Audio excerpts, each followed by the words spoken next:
In our 6th episode, Brandon and I explore the third of our 12 manager intelligence skills, influence.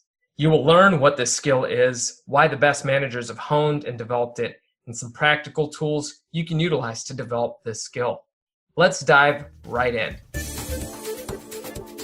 Congratulations! You are tuned into Leading Strong, the place to be to level up your leadership effectiveness on one of your most important roles, engaging your employees.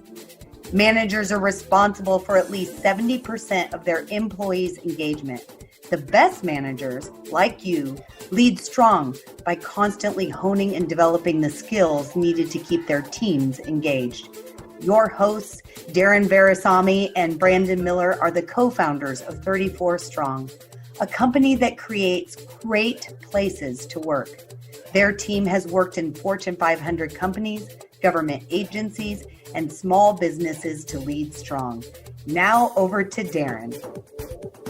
Welcome to Season 1 of Leading Strong, where we will dive deep to grow your manager intelligence. I'm your host, Darren Veresamy, here to serve you in your continued discovery and growth to lead strong. This episode of Leading Strong is brought to you by 34 Strong, where organizations just like yours become great places to work. To find out more, check out 34strong.com. Welcome to episode 6. Today, we will be unpacking the manager intelligence skill of influence. And a lot of times we hear that word and we don't think about it as a skill that can be developed, but it is. I am one of your hosts, Darren Veresamy. I am the co-founder and chief operating officer at 34 Strong. Joining me as well is 34 Strong CEO and my very good friend, Brandon Miller, and our co-founder as well. Welcome, Brandon. Thank you, Darren. Great to be here. Absolutely. Yeah, looking forwards to getting into our topics of today. So for those of you tuning in for the first time, there's 12 manager intelligence skills that we'll be unpacking in this first season of this show. And these are the skills that have been found the best managers across the planet that have been able to connect with their teams, create and sustain teams of employee engagement, whether it's good times or bad times, certainty or uncertainty. They've been able to anchor in on these, and they've developed these skills so that they show up as habits, and they create the impact that we need in teams to engage their teams across the board. So if you've missed some of those previous episodes, we encourage you to check them out. They are in there. Today, we're going to be focusing on, again, that skill of influence. And when we think of influence here, right, we've got to be able to influence our team to achieve the outcomes that we see that we need. And influence really gives us the opportunity to move through people, to connect with them, to make that impact. What are your thoughts, high level, on that word, Brandon, when you hear it? Because I know we've worked a lot with this particular word, and there's a lot of different connotations of it. Yeah, when we think of the capacity to have an effect on someone's behavior, someone's character, someone's morale, movement, influence is the indicator. It tells you whether or not what you have done will lead to a reaction. In the workplace setting, we're looking for a positive reaction in so much as when I provide instructions, I give expectations, I'm pointing in a direction. If my influence is strong, then I will experience followership. People will go along with my instructions. If, however, my influence is not, and I have room to grow this skill, then I'll experience pushback. I'm going to experience resistance and all the way up and including flat out refusal. And so this is a skill that we can very much attend to and develop with intentionality and measure its effectiveness. Yeah, and that's why I'm so excited to get into talking about this one, because we're going to get in today to talking a little bit later in today's episode about how influence, we can make errors, right? So we can have errors in growing the skill and things that we can do that are really practical that can actually grow that influence. You know, there's a great book by an author that we're both a huge fan of, Mr. Simon Sinek. He wrote the book Leaders Eat Last many years ago. And it still is so important. It really highlights the importance of influence. And I want to share the fable, one of the fables in the earlier chapters of the book. It's an Aesop fable that he shares. And it's the tale of 4 buffaloes. And these 4 buffaloes, what happens is every day they're in a pasture. And every day the lion comes to attack them. And what do, Brandon? They know that they put their backs towards each other and their horns go up. And the lion is unable to actually attack them in any capacity. Now, one day they are going through that process and then they have a quarrel. And as they have that quarrel with their leader, what ends up happening is they all go to separate pastures. They split up and they stay that way. And what happens day by day? The lion just picks them off one by one. And the whole point there is when we're thinking about influence, it helps us to be together and it helps us to be better together. When we're thinking about leaders that can influence and can make that connection, it really helps us to understand how those leaders are able to connect through people to the outcome that's at hand. And it's going to impact the way that people are feeling. When we think of Leaders Eat Last, the hallmark statement in that book that Simon comes to is why some teams pull together and others don't. When you've been on one of those teams, and Brandon, I know we've been on one together for several years at 34 Strong, and when we've been on them outside, you know exactly what those teams are, the ones that pull together, because you can feel it. There's an emotional capacity, but you're connected to that bigger picture outcome. What are your thoughts on that? Yeah, when we experience a team that, we'll get into this skill later, that is interdependent, so highly collaborative, cooperative, and very effective, it's engaging. So individually, as members of that team, engagement feels like starting my day, getting into my groove, and it's almost like the day just evaporates. I was so in that zone, which is a subconscious state called flow, that it's just, wow, I'm energized. I was accurate. I was effective. We love being on those teams. And so sometimes the question we will hear from leaders is, how do you do that magic? What do I have to say? What do I have to do to make that a reality? And that's where this skill comes in, is really thinking about and attending to the development of very practical occurrences and very practical activities, very directed, that will absolutely grow your influence within those that you lead. And here's the joy. You don't have to buy pixie dust or fairy tale dust to actually go through and make that happen. No incantations required. No. That being said, it does feel magical when we've been a part of one of those teams, right? When you can think back, it literally, the words that we use to describe those teams oftentimes are, it was magical. We just flowed. These are the words that people use to describe how they felt. It's a state that we can get to. So it is a state of being that we can get to individually. And when that's aligned individually, it's electric, and that current can flow at incredible rates. Now, we've talked a lot about the 4 needs of followers on some of the past episodes, Brandon, that we've shared, but team members, right? They want to follow a manager who can set a clear course and direction. Right. And that can be really challenging in times of crisis. That can be challenging when it's unclear what the course and direction is. However, even in those seasons, these best managers, these best bosses that have made that connection, they can still keep their team aligned even when they're not fully clear on what our next move is. Why is that so special for growing this skill? Can you tell us a little bit more about that? Yeah, there's really 2 parts to this, right? So the first part is that when we're in a crisis, when we're in a season of uncertainty, and since we are talking today in June of 2020, the reality is that we don't know what the last decade did to piss off the 20s, but 2020 is having a say right now because we are in the midst of a global pandemic. We will all be talking about 2020 for years to come as a result of that, while at the same time wrestling with a horrible injustice in our country that led to an absolute need for there to be voices heard and people sharing. And those 2 happening at the same time absolutely create a space that can be distracting. It could be confusing. There's unknowns. There's spaces where I'm not really sure what my footing is. And in a time like that, some managers have the temptation, if you will, just to business as usual. I'm just going to do what I do that I do. And we would caution, this is a time to recognize people need to hear from us. We call these well-being and welfare checks. So if I'm checking in with Darren on a well-being check, this is workplace. How are you doing at work? Do you need anything from me? What would make your role move more effectively? This is that check-in time. But at the same time, it helps if I do a welfare check. Hey, Darren, for this call, I just want to know how you are doing. How are you doing personally? How are things unfolding in your life? And we've given instruction to some managers when we coach them. We advise 10 to 15 minutes a week. Set a 15-minute time block, calendar, because as we learned in the last session, if it's not on our calendar, it doesn't exist. It's not real, right? So actually put in the time to really understand how are you. And those calls are intended to be open-ended.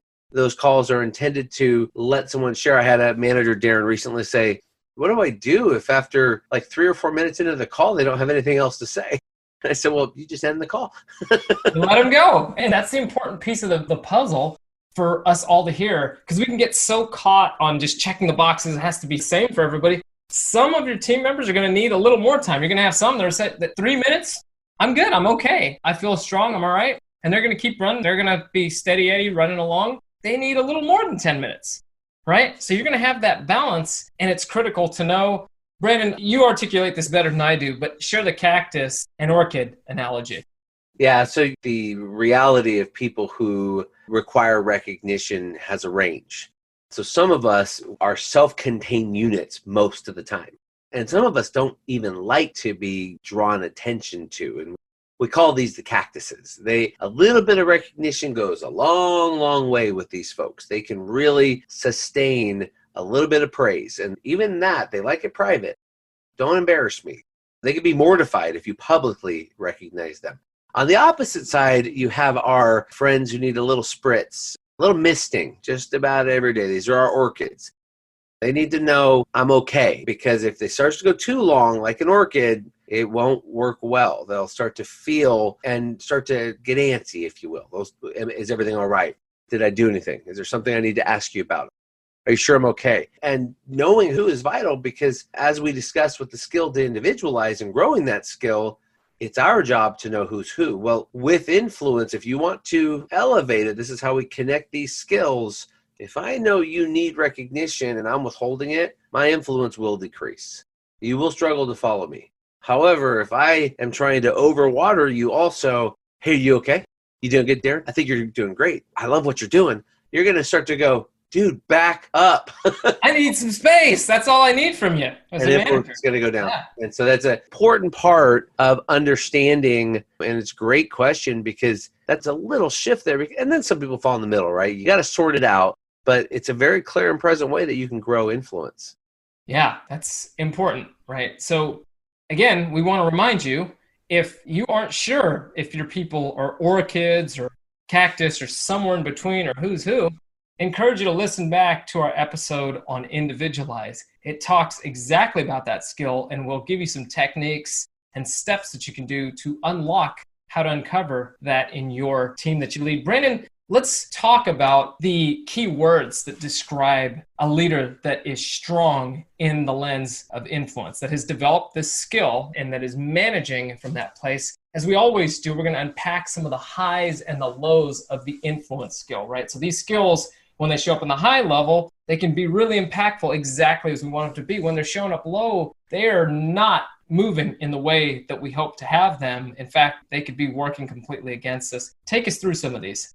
Yeah, so influence skill is one that you actually have to individualize per person you influence.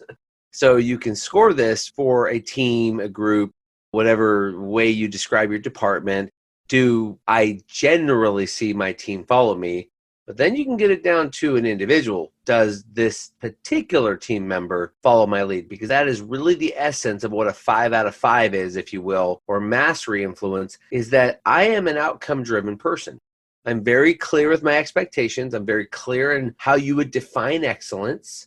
And therefore, people who follow me are not questioning what I need from them, when I need and how I need it. And I've aligned the expectations to whom this person is. I have figured out what they do best. I have figured out where they still need development. And as a result, I'm aligning tasks to fit the best possibility of getting them into that flow state. So it's here that these people will see really engaged teams. And that's the primary 5 out of 5 indicator of this one is you have people that are going right behind you, and they're actually showing it with their morale and their motivation. On the opposite end, I got to call out John C. Maxwell has a great quote, and the quote is this: if you think you're leading, but no one is following, then you're only taking a walk. I like to add in there, then don't be deceived. You're only taking a walk.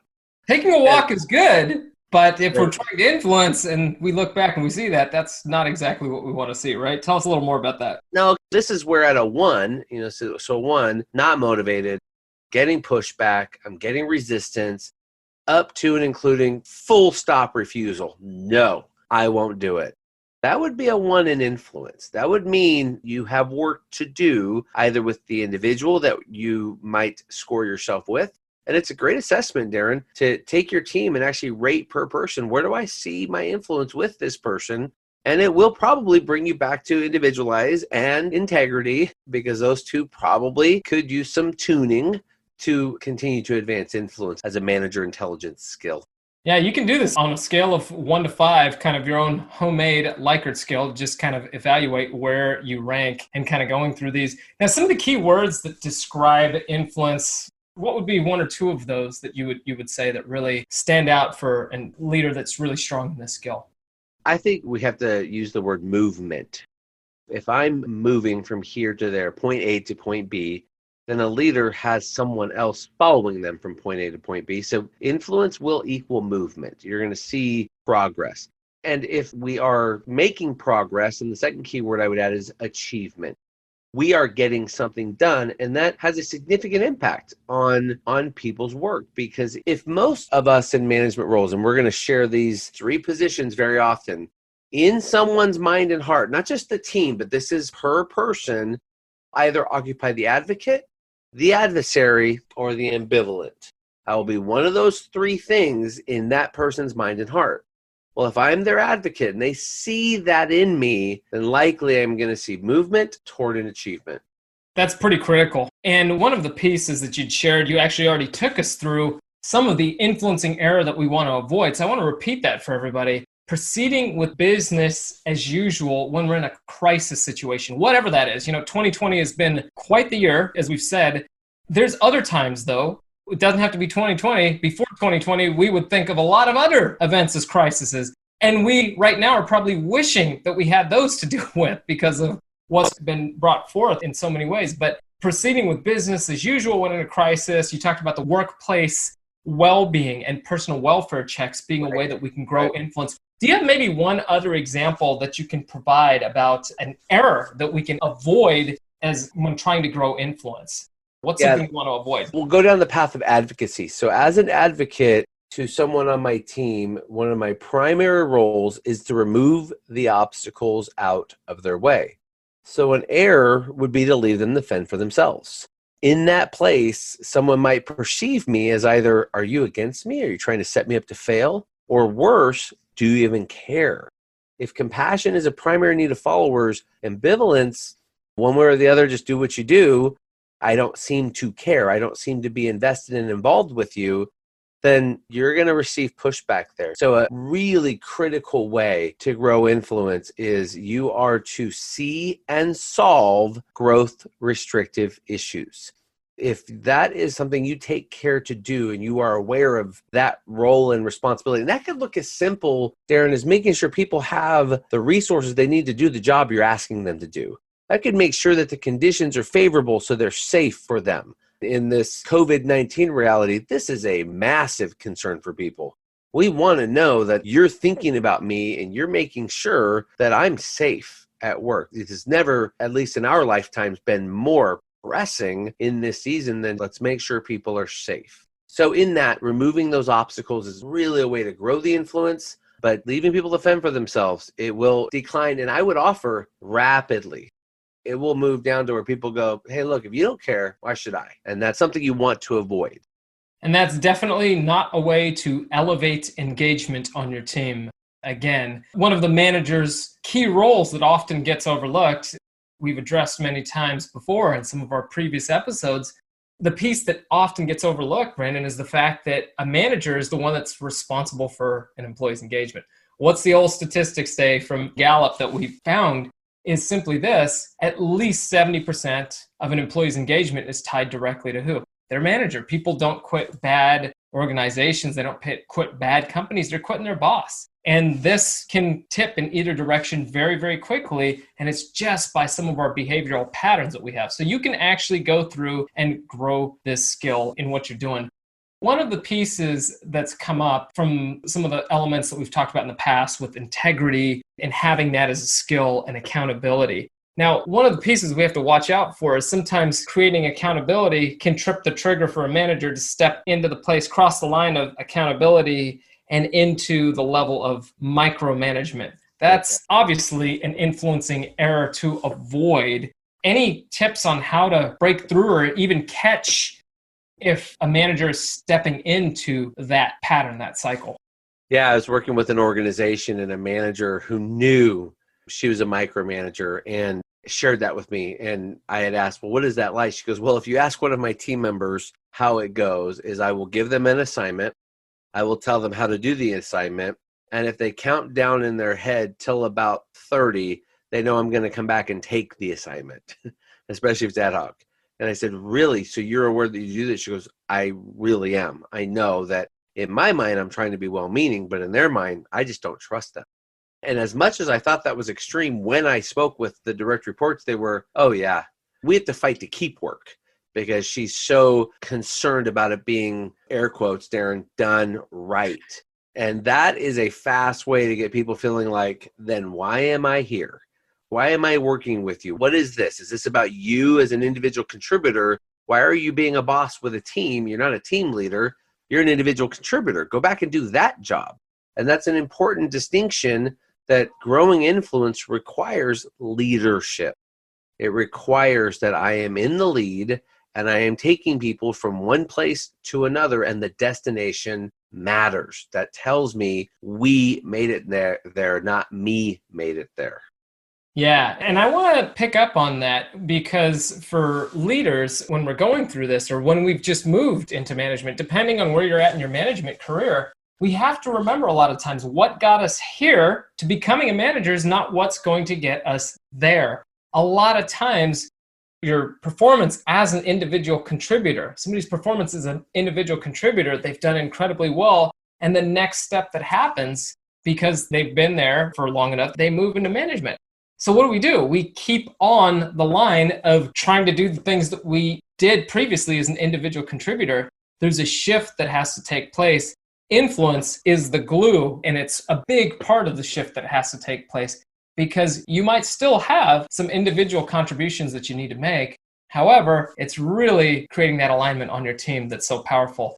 So we'll leave you with a couple of questions for you to reflect on. There's some ways that we've already talked about how you can grow your influence and some mistakes that you can avoid. As Brandon had mentioned in his last example, we can say a lot with words and coming back 30 minutes later and saying, I got it, or I just need it done right, what that says. There's also a lot that's said in our body language, our facial expressions, not being connected to the team.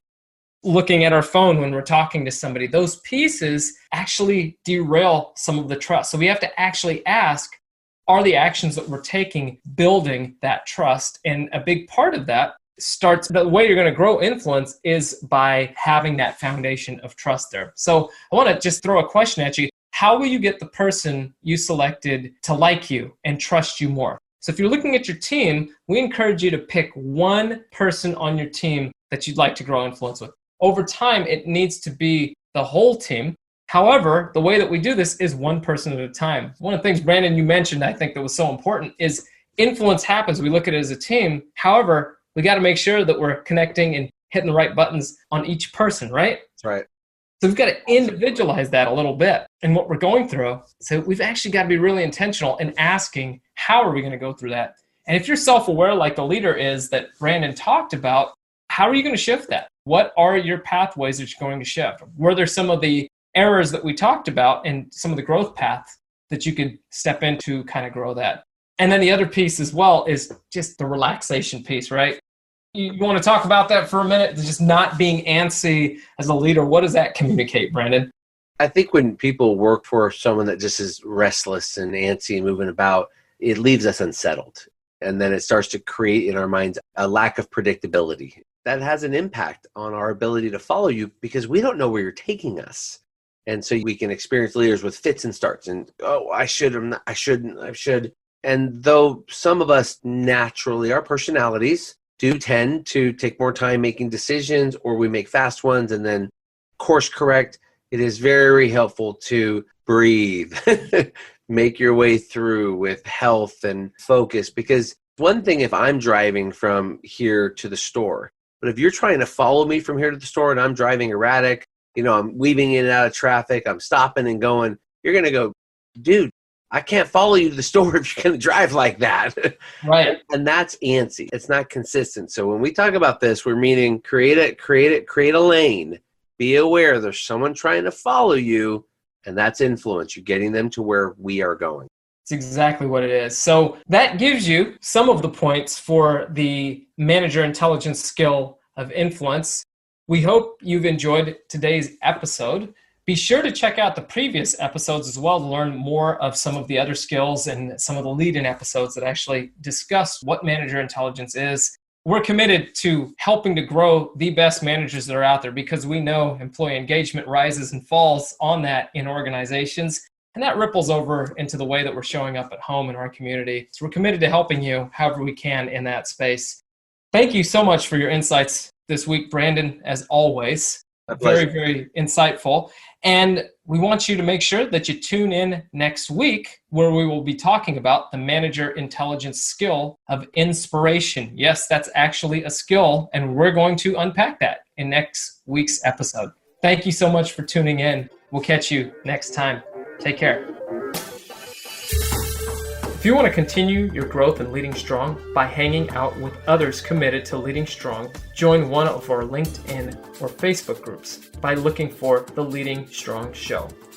The truth is, organizational results like productivity, profitability, and low employee turnover rise and fall based on employee engagement. The world is starving for strong leaders as they not only impact an organization's performance, they create massive influence on an employee's overall health and well-being. If you want to learn more about becoming a great place to work or 34 Strong's signature Leading Strong programs, simply go to 34strong.com, where you will also be able to access resources you can start using immediately and stay connected with us.